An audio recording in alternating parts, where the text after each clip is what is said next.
നമസ്കാരം.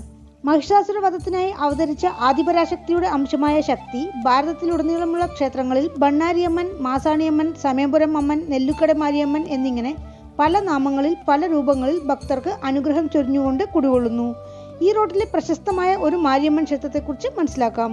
ക്ഷേത്രം അരുൾമിகு കൊണ്ടത്ത് കാളിയമ്മൻ തിരുക്കോവിൽ. ഈ ക്ഷേത്രം തമിഴ്നാട്ടിൽ ഈറോഡ് ജില്ലയിൽ ഗോപിച്ചെട്ടിപ്പാളയത്തിനടുത്ത് പാരിയൂർ എന്ന ഗ്രാമത്തിലാണ് സ്ഥിതി ചെയ്യുന്നത്. ഇവിടെ മൂലവർ ആദിപരാശക്തിയുടെ അംശമായ കൊണ്ടത്ത് കാളിയമ്മനാണ്. മലനിരകളും നെൽവയലുകളും നിറഞ്ഞ പ്രകൃതി സുന്ദരമായ ഈ ക്ഷേത്രത്തിനടുത്തു തന്നെ അർപ്പണേശ്വരർ ശിവക്ഷേത്രവും ആദിനാരായണ പെരുമാൾ കോവിലും അങ്കാളമ്മൻ കോവിലുമുണ്ട്. ദേവി മഹിഷാസുരനെ വധിച്ചതിനു ശേഷം കോപമടങ്ങി ശാന്തസ്വരൂപിണിയായി വന്നമർന്ന സ്ഥലമാണിതെന്നാണ് ഐതിഹ്യം. ഈ കോവിൽ കടയേഴ് വള്ളലുകളിൽ ഒരാളായ പാരിവള്ളൽ എന്ന രാജാവ് ഭരിച്ച പടിഞ്ഞാറ് തുടർച്ചമലയരികിൽ ഉള്ളതിനാൽ ഈ പ്രദേശത്തിന് പാരിയൂർ എന്ന നാമം വന്നു. വള്ളൽ എന്നാൽ ദാനശീലൻ എന്നാണ് അർത്ഥം. മുല്ലയ്ക്ക് തേർ കൊടുത്ത പാരി എന്നത് തമിഴ്നാട്ടിൽ പ്രശസ്തമാണ്. പടരാൻ ഇടമില്ലാതെ നിന്ന മുല്ലവള്ളിക്ക് തന്റെ തേർ കൊടുത്ത ദാനശീലനാണ് വള്ളൽ പാരി. കൊണ്ടത്ത് കാളിയമ്മൻ പാരിയുടെ കുലദൈവമായിരുന്നെന്നാണ് പറയുന്നത്. പുരാണങ്ങളിൽ ഈ പ്രദേശം അഴകാപുരി, പരാപുരി എന്നിങ്ങനെയായിരുന്നു അറിയപ്പെട്ടിരുന്നത്. പര എന്നാൽ വഴിപാട്, പുരി എന്നാൽ കോട്ട, മതിൽ, ഗ്രാമം എന്നെല്ലാം അർത്ഥമുണ്ട്. വഴിപാടുകൾക്ക് അനുയോജ്യമായ കോവിൽ എന്നാണ് ഇതുകൊണ്ട് ഉദ്ദേശിക്കുന്നത്. ഈ ക്ഷേത്രത്തിലെ പ്രസിദ്ധിയുള്ള വഴിപാടാണ് പൂമിതിക്കൽ, തീമിതിക്കൽ എന്ന് പറയുന്ന തീക്കുണ്ടമിറങ്ങുന്നത്. ഭക്തർ ദേവിക്ക് ഈ വഴിപാട് നടത്തുന്നതിനാൽ കുണ്ടത്ത് കാളിയമ്മനാണ് കാലക്രമേണ കൊണ്ടത്ത് കാളിയമ്മൻ എന്നായി മാറിയത്. പാരിയൂർ എന്ന ഗ്രാമം മുമ്പ് വലിയ നഗരമായിരുന്നെന്നും വിദേശ പടയെടുപ്പുകളാൽ ജനങ്ങൾ പലായനം ചെയ്തെന്നുമാണ് ചരിത്രം. പാരിയൂർ വെള്ളാപ്പാളയം, പാരിയൂർ നഞ്ചകൗണ്ടംപാളയം എല്ലാം ഇതിനുദാഹരണങ്ങളാണ്. പടയെടുപ്പിൽ അമ്മൻ ശിലയെ അവർക്ക് തൊടാനായില്ല എന്നതാണ് അതിശയം. കൊണ്ടത്ത് കാളിയമ്മൻ ആറ്റുപട എന്ന താളിയോലയിൽ ഈ സ്ഥലത്തെ പറ്റിയുള്ള പരാമർശങ്ങളുണ്ട്. ആയിരക്കണക്കിന് വർഷം പഴക്കമുള്ള ഈ ക്ഷേത്രത്തെ പറ്റിയുള്ള മറ്റു വിവരങ്ങൾ കാലത്തിന്റെ കുത്തൊഴുക്കിൽ അലിഞ്ഞില്ലാതെയായി. ഗോപിച്ചെട്ടിപ്പാളയം എന്ന ഈ പ്രദേശത്തിന് വീരപാണ്ടി ഗ്രാമം എന്നായിരുന്നു ആദ്യകാല നാമം. ഈ പ്രദേശത്ത് വളരെ ദാനശീലനായ ഗോപിച്ചെട്ടിപ്പിള്ളാൻ എന്ന മനുഷ്യൻ ജീവിച്ചു വന്നിരുന്നു.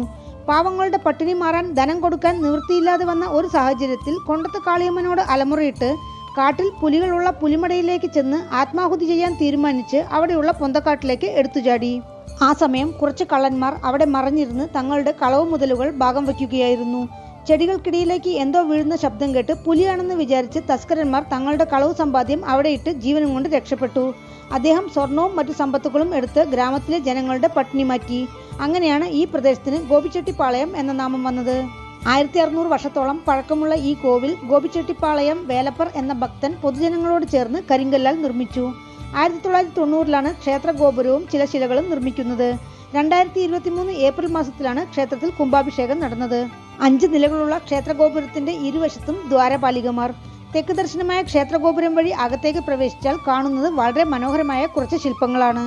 ശിവപാർവതിമാരുടെ വിവാഹത്തിന് യാഗകുണ്ഡത്തിനരികിലിരിക്കുന്ന ബ്രഹ്മദേവൻ, പാർവതീദേവിയെ കൈപ്പിടിച്ച് ശ്രീപരമേശ്വരൻ, വാദ്യമേളങ്ങളോടെ ചില മഹർഷിമാർ, നൃത്തം ചെയ്യുന്ന അപ്സരസുകൾ, സരസ്വതി, മഹാവിഷ്ണു, ലക്ഷ്മി ദേവി, വ്യാഘ്രപാദ മഹർഷി, നാരദ മഹർഷി, ഭഗവാനെ കുടപിടിച്ചു നിൽക്കുന്ന ഗുണ്ടോദരൻ, നന്ദി ഭഗവാൻ, ആൽമരത്തിനടിയിൽ ദക്ഷിണാമൂർത്തിയും 4 ശിഷ്യന്മാരും എന്നിങ്ങനെ വളരെ സുന്ദരമായ ഒരു മുഹൂർത്തം ശില്പങ്ങളാൽ സൃഷ്ടിച്ചിരിക്കുന്നു.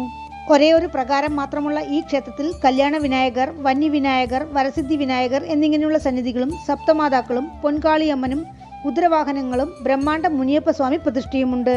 ഈ മുനിയപ്പസ്വാമി സന്നിധിയിൽ സന്താന ഭാഗ്യത്തിന് അമ്മനോട് വാക്ക് കേട്ട ശേഷം ചൊവ്വാഴ്ചകളിൽ 12 കുടം വെള്ളം കൊണ്ട് അഭിഷേകം ചെയ്താൽ ആ ഭാഗ്യം സിദ്ധിക്കും. ഈ സന്നിധിയിൽ പൂജിച്ച മഞ്ഞൾ ചരട്, ഏലസ് എന്നിവ ധരിച്ചാൽ ഭൂതപ്രേത പിശാചുക്കൾ തീണ്ടില്ല, അസുഖം മാറും, ഭയം പോകും എന്നാണ് വിശ്വാസം. ക്ഷേത്രഗോപുരം തെക്ക് ദർശനമാണെങ്കിലും ദേവി സന്നിധി വടക്ക് ദർശനമായാണ്. ക്ഷേത്രത്തിനരികിലൂടെ ഭവാനിയാറിന്റെ കൈവഴിയായ ഒരു വലിയ കനാൽ ഒഴുകുന്നുണ്ട്. ക്ഷേത്രമുറ്റത്ത് ഭക്തർക്ക് തീക്കുണ്ടമിറങ്ങാനുള്ള തയ്യാറെടുപ്പുകൾ നടക്കുന്നു. 43 അടി നീളവും 5 അടി വീതിയുമുള്ള ഈ ക്ഷേത്രത്തിലെ തീക്കുണ്ടത്തിൽ ടൺ കണക്കിന് വിറകുകളാണ് കത്തിക്കുന്നത്. 2024 ജാനുവരി 11-ാം തീയതിയാണ് തീക്കുണ്ടമിറങ്ങൽ ഉത്സവം. രാവിലെ തുടങ്ങി രാത്രി വരെ നീളുന്ന ഈ തീക്കുണ്ടമിറങ്ങാൻ ബാലികാബാലന്മാർ മുതൽ വന്ധ്യവയോധികർ വരെ ലക്ഷക്കണക്കിന് ഭക്തരാണ് എത്തുന്നത്. തീക്കുണ്ടമിറങ്ങൽ വിഴ കഴിഞ്ഞ് അടുത്ത വെള്ളിയാഴ്ച ദേവി രാജരാജേശ്വരി അലങ്കാരത്തിൽ പുഷ്പത്തേരിൽ ഭക്തരെ സന്ദർശിക്കാൻ എഴുന്നള്ളുന്നു. ദേവി സന്നിധിക്ക് മുൻവശത്തായി കാലിനടിയിൽ അസുരനെ അമർത്തി വധം ചെയ്യുന്ന മഹിഷാസുരമർദ്ദിനി ശില്പവും അതിനടുത്തായി ദേവിയുടെ സിംഹവാഹനവും. ഉത്തരകോശാംബ ക്ഷേത്രത്തിലെ വ്യാളിയുടേതുപോലെ പുറത്തെടുക്കാൻ പറ്റാത്തൊരു കൽഗോളം ഈ സിംഹത്തിന്റെ വായിലുമുണ്ട്. കരുവറയ്ക്ക് മുൻവശത്തായി ലക്ഷ്മി, സരസ്വതി, ബ്രഹ്മാവ് എന്നിങ്ങനെയുള്ള ശില്പങ്ങൾ. കരുവറയ്ക്കുള്ളിൽ കൊണ്ടത്ത് കാളിയമ്മൻ വളരെ ഉയരത്തിൽ വലതുകാൽ കുന്തിച്ചിരുന്ന് ഇടതുകാൽ അസുരന്റെ മേൽ അമർത്തിവെച്ച് വലത് കരങ്ങളിൽ ശൂലം, ഉടുക്ക്, വാൾ, കിളിയോടെ, ഇടത് കരങ്ങളിൽ തീച്ചട്ടി, കേടയം, മണി, കിണ്ണം എന്നിവയോടെ, വടക്ക് ദർശനമായി ജ്വാലാമുടിയോടെ, രുദ്രകാളിയായി ശാന്തസ്വരൂപിണിയായി ദർശനം തരുന്നു. ദേവിയുടെ ജ്വാലാകിരീടത്തിൽ രുദ്രന്റെ വദനം പതിച്ചിരിക്കുന്നു. ചേര സാമ്രാജ്യത്തിലെ പടത്തലവന് വീരവാൾ നൽകി വരം കൊടുത്ത ദേവിയാണിത്. കൊണ്ടത്ത് കാളിയമ്മനെ പ്രാർത്ഥിച്ചാൽ തീരാ കടം മാറും, വ്യാധികൾ സുഖമാവും, ശത്രുദോഷം തീരും, ആഭിചാരം മാറും എന്നത് ഇവിടെ എത്തുന്ന ഭക്തജനങ്ങളുടെ അചഞ്ചലമായ വിശ്വാസമാണ്. കരുവറ ചുമരുകളിൽ ബ്രാഹ്മി, മഹേശ്വരി, ചാമുണ്ഡി എന്നിങ്ങനെയുള്ള സപ്തമാതാക്കൾ പ്രതിഷ്ഠയും ദേവീസന്നിധിക്ക് വലതുഭാഗത്ത് ഒരറ്റത്ത് ഉത്സവമൂർത്തിയായ ചിന്ന അമ്മൻ പ്രതിഷ്ഠയും ഭക്തർക്ക് ദർശിക്കാം. ഉത്സവമൂർത്തിക്ക് ദിനവും ഓരോ അലങ്കാരങ്ങളാണ്. അന്നന്നത്തെ അലങ്കാരത്തിന്റെ പേര് ബോർഡിൽ എഴുതി വച്ചിരിക്കുന്നു. രാവിലെ 6:15, 11:15, വൈകുന്നേരം 5 മണി എന്നീ നേരങ്ങളിലാണ് പ്രധാന മൂർത്തിക്ക് അഭിഷേകം നടക്കുന്നത്. പ്രധാന ദിവസങ്ങളിലല്ലാതെ മറ്റു ദിവസങ്ങളിലെല്ലാം ദേവിക്ക് ചന്ദനക്കാപ്പാണ് ചാർത്തുന്നത്. മറ്റ് അമ്മൻ ക്ഷേത്രങ്ങളിലെ പൂക്കേക്കൽ അല്ലെങ്കിൽ വാക്കുകേക്കൽ സമ്പ്രദായങ്ങളിൽ നിന്നും ഒരൽപ്പം വ്യത്യാസമുണ്ട് ഇവിടെ. മറ്റ് അമ്മൻ ക്ഷേത്രങ്ങളിൽ പുതിയ കാര്യങ്ങൾ തുടങ്ങുന്നവരോ എന്തെങ്കിലും പ്രശ്നത്തിന് ഉത്തരം ആഗ്രഹിക്കുന്നവരോ ആയ ഭക്തർക്ക് പൂജാരി 2 നിറത്തിലുള്ള പൂ പൊതിഞ്ഞ് അമ്മൻ പാദത്തിൽ വെച്ച് എടുക്കുന്നു. പിന്നീട് ചെറിയ കുഞ്ഞുങ്ങളെ വിളിച്ചോ അവരോട് തന്നെയോ എടുക്കാൻ നിർദ്ദേശിക്കുകയാണ് ചെയ്യുന്നത്. ഇവിടെ പൂമാലയുടെ ചെറിയ കഷ്ണം അമ്മന്റെ 2 കൈയിലും വെക്കുന്നു. അമ്മന്റെ വലത് കൈയിൽ രാം എന്ന വാക്കാണ് ഉള്ളത്, ഇടത് കൈയിൽ ഉത്തരവാക്കും. പ്രശ്നങ്ങൾക്ക് ഉത്തരം തേടാൻ ആഗ്രഹിക്കുന്നവർ വലത് കൈയിലെ പൂ വീണാൽ കാര്യങ്ങൾ തുടങ്ങുന്നു. ഇടതുഭാഗത്തെ പൂവാണ് വീഴുന്നതെങ്കിൽ കാര്യങ്ങൾ നിർത്തിവെക്കുന്നു. എന്നാൽ അസുഖം ഗുണമാകുമോ എന്നറിയാൻ എത്തുന്നവർ ഇടതുകൈ വാക്കാണ് ഉത്തരമായി കണക്കാക്കുന്നത്. കരുവറയ്ക്ക് പുറത്തുള്ള 38 തൂണുകളിലും ഭിക്ഷാടനർ, കണ്ണപ്പ നായനാർ, ശിവപാർവതിമാർ ഋഷഭവാഹനത്തിലിരിക്കുന്നത്, പുല്ലാങ്കുഴലൂതുന്ന കണ്ണൻ, മാതാപിതാക്കളോടൊപ്പം ശ്രീമുരുകൻ, 63 നായന്മാരിൽ 4വരായ അപ്പർ, സമ്പന്തർ, സുന്ദരർ, മാണിക്യവാസകർ, ശങ്കരാചാര്യർ എന്നിങ്ങനെ മനോഹരമായ പല ശില്പങ്ങളും ചെതുക്കി വെച്ചിരിക്കുന്നു. ഈ ക്ഷേത്രത്തിൻ്റെതായി ഭക്തർക്ക് വിവാഹം നടത്താൻ കല്യാണ മണ്ഡപം, ഭക്തരുടെ വാഹനങ്ങൾ പാർക്ക് ചെയ്യാൻ സ്ഥലം എന്നിവയുണ്ട്. ദിനവും 100 പേർക്ക് കൊടുക്കുന്ന അന്നദാനത്തിലും പങ്കുകൊള്ളാൻ ഭഗവതിയുടെ അനുഗ്രഹത്താൽ ഞങ്ങൾക്ക് സാധിച്ചു. ക്ഷേത്രവൃക്ഷം വേപ്പുമരം. ക്ഷേത്രതീർത്ഥം ഭവാനിയാറ്. ആഗമവിധി പ്രകാരം 7 മണി, 9 മണി, 10:30 മണി, 12 മണി, 5 മണി, 7 മണി എന്നിങ്ങനെ 6 കാല പൂജകളാണ് ക്ഷേത്രത്തിൽ അനുഷ്ഠിക്കുന്നത്.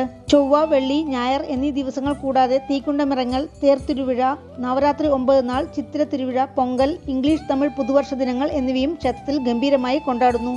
പൂജാ സമയം രാവിലെ 6 മണി മുതൽ ഉച്ചയ്ക്ക് 1 മണി വരെ, വൈകുന്നേരം 4 മണി മുതൽ രാത്രി 8 മണി വരെ. ക്ഷേത്രത്തിലേക്ക് എത്തുവാൻ ഗോപിച്ചെട്ടിപ്പാളയത്ത് നിന്ന് 3 കിലോമീറ്റർ.